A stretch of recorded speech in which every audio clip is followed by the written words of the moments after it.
Bonjour à tous. On vous propose aujourd'hui une deuxième vidéo pour l'organisation des élections CSE prochaines. Donc aujourd'hui, on vous propose de revenir sur l'organisation des élections et sur pourquoi un premier tour syndical. Bonjour. L'organisation des élections a commencé dès le mois de juin avec l'invitation des syndicats et l'information du personnel. Donc, vous avez été tenus au courant régulièrement. Il y a un calendrier de mise en place. Le 4 juillet a été négocié le protocole d'accord. Le 2 septembre ont été déposées les listes du premier tour, donc en l'occurrence la liste CFDT, puisque nous sommes le seul syndicat à avoir déposé une liste. Et les échéances suivantes, c'est donc alors le 4 septembre, la réunion d'information à laquelle vous n'avez peut-être pas pu participer, et c'est pour ça que nous faisons ces petites vidéos pour vous apporter l'information. Le 25 septembre, date très importante, le 25 septembre matin, c'est un jeudi, premier tour des élections. Il faut être présent physiquement, sauf pour ceux qui sont déjà inscrits pour voter par correspondance. Voilà. Pour la suite, les modalités de vote. Compte tenu de l'effectif du personnel de la Chambre, il y a 4 postes de titulaires et 4 postes de suppléants à pourvoir. Et en fait, ces postes sont répartis par catégorie de personnel en fonction de l'effectif de chaque catégorie. Il y a un poste titulaire et un poste suppléant en catégorie A, 2 postes titulaires et 2 postes suppléants en catégorie C, et un poste titulaire et un poste suppléant en catégorie E. Donc, chaque salarié, ce qui est important à noter, c'est ça, c'est que chaque salarié vote uniquement dans sa propre catégorie, A, C ou E. Donc chacun, en fait, devra voter 2 fois pour un ou deux titulaires, suivant votre catégorie, et pour un ou deux suppléants. Voilà. Donc, au final, il y a techniquement 6 élections distinctes. Pour nous, en fait, il n'y en aura au premier tour, il n'y en aura que 4, puisque nous n'avons pas de candidat en catégorie A. Donc, pour la catégorie A, ça sera directement au second tour. Par contre, en catégorie C et E, il y a des candidats au premier tour, donc vous serez appelé à voter.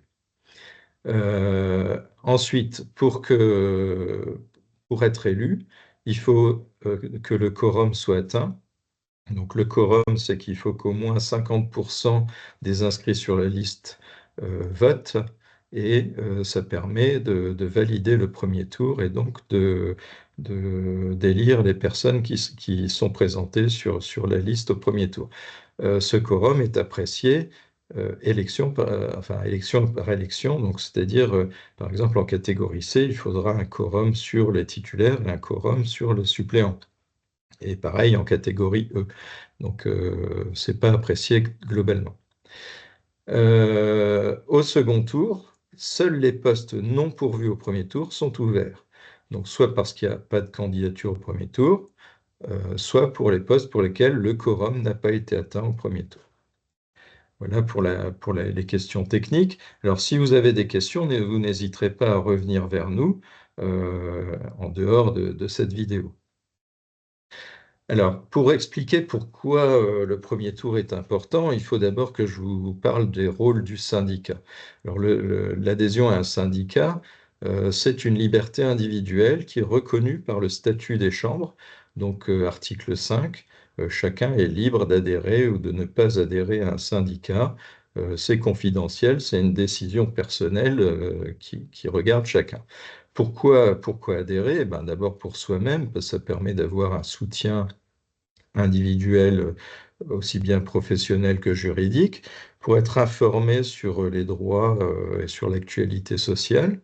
Mais c'est aussi, à l'inverse, c'est aussi pour soutenir le syndicat, parce que le syndicat, c'est donc une structure, c'est une organisation des salariés pour les salariés. Donc, c'est pas que pour faire la grève, un syndicat, hein, c'est aussi pour simplement défendre les droits des salariés. Donc, plus les adhérents sont nombreux, plus le syndicat est légitime et représentatif.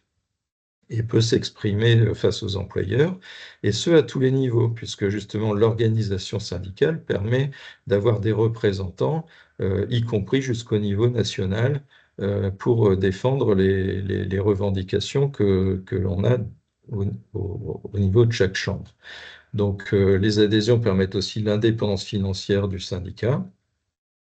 Et voilà, après, pour un ou plusieurs de ces raisons, vous pouvez choisir d'adhérer à un syndicat. Sans adhérer à un syndicat, vous pouvez aussi être en soutien, être sympathisant, et donc voter aux élections au premier tour. C'est une manière de soutenir l'action du syndicat. Et donc, par rapport à ça, on fera une autre vidéo pour revenir sur le bilan des années passées et pour vous montrer tout ce que le syndicat a pu faire en plus de notre action locale. Ensuite, pourquoi un premier tour syndical? Eh bien, d'abord parce que c'est prévu par la loi. La loi, effectivement, encourage l'organisation des salariés au travers des syndicats, parce que ça permet à la société d'avoir des interlocuteurs salariés à tous les niveaux. Quand le président a besoin de parler aux salariés, il s'adresse au chef de file des organisations syndicales. Quand un préfet a besoin de parler aux salariés, il s'adresse aux représentants des syndicats locaux. Voilà, on peut être présent et représenté à tous les niveaux. Et c'est très important, du coup, qu'il y ait une bonne communication entre la réalité de terrain, celle que nous vivons, vous et moi, tous les jours, et le syndicat lui-même et ses représentants aux différents niveaux. Donc, pour que tout ça fonctionne, il faut que les syndicats existent et soient implantés dans les entreprises. Et c'est pour ça que la loi prévoit qu'il y a un premier tour réservé aux syndicats qui sert à départager en fait les différentes organisations syndicales susceptibles de se présenter.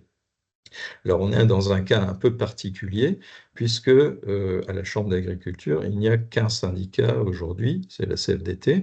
Bon, demain, il y en aura peut-être d'autres, enfin, demain, dans 4 ans, je veux dire, parce que là, pour ces élections-là, pour l'instant, il n'y a pas eu d'autres syndicats qui se sont inscrits.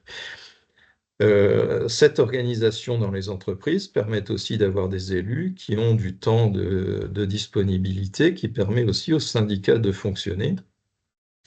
Et le syndicat, à l'inverse, permet de mandater, de désigner des représentants dans différentes instances, donc comme je le disais, à tous les niveaux. Donc on va être présent au niveau national dans les chambres en commission nationale de concertation de propositions, en commission nationale paritaire, mais on a aussi des représentants au conseil d'administration de la MSA ou dans les échelons locaux. On a des représentants au prud'homme, comme juge prud'homme en première instance. On a des représentants au comité économique et social régional.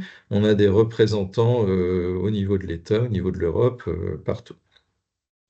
Alors pourquoi, autre question, pourquoi un premier tour s'il n'y a qu'un syndicat, puisque du coup, il n'y a pas besoin de départager les syndicats entre eux? Eh bien, c'est parce que c'est important pour mesurer la représentativité. Pour pouvoir agir, un syndicat a besoin d'être soutenu et de montrer qu'il parle bien au nom des salariés qu'il prétend représenter. Et donc, ce pouvoir-là, il se mesure au travers de l'élection. Et donc, chaque voix qui est portée sur un candidat de la liste syndicale compte aussi bien pour notre poids local que pour la représentativité du syndicat au niveau national. Donc voilà. L'autre aspect qui est intéressant, c'est que c'est structurant, puisque ça permet de présenter des équipes que l'on essaye de faire cohérentes et équilibrées. Par exemple, il y a des règles d'équilibre homme-femme, de mixité, donc en catégorie C, par exemple, je vous ai dit, il y a 2 titulaires et 2 suppléants. On est obligé d'avoir un homme et une femme titulaires, un homme et une femme suppléants. Ça, c'est une règle qui ne s'applique pas au second tour. Au second tour, c'est que des candidatures individuelles qui s'appelle liste libre, mais ça reste des candidatures individuelles. Donc il n'y a plus de règles de mixité. On pourrait très bien avoir que des hommes élus ou que des femmes. On pourrait aussi avoir au hasard une entreprise où il y a un service qui est beaucoup plus important que les autres, donc avec beaucoup plus d'électeurs que dans les autres services, et du coup que tous les élus qui se présentent au second tour individuellement, eh ben, au final, soient élus que les gens de ce service-là et que les autres services ne soient pas représentés. Donc ça, euh, justement, en présentant une liste syndicale, on essaye d'équilibrer les choses pour que tout le monde puisse être représenté. Donc ensuite, au-delà du second tour, ben, s'il reste des places à pourvoir, au-delà du premier tour, il y a un second tour, mais au second tour, il n'y a pas d'enjeu syndical. C'est clair, même si on peut se représenter sous étiquette syndicale, ça n'a plus aucune importance en termes de représentativité et donc de capacité à agir derrière pour le syndicat. Donc voilà, on espère que cette deuxième vidéo vous aura éclairé, on va dire, si vous aviez encore des questions. Si vous en reste, n'hésitez pas à venir nous voir pour en discuter. Et puis, on se retrouve pour deux autres vidéos dans les prochains jours. N'hésitez pas, si,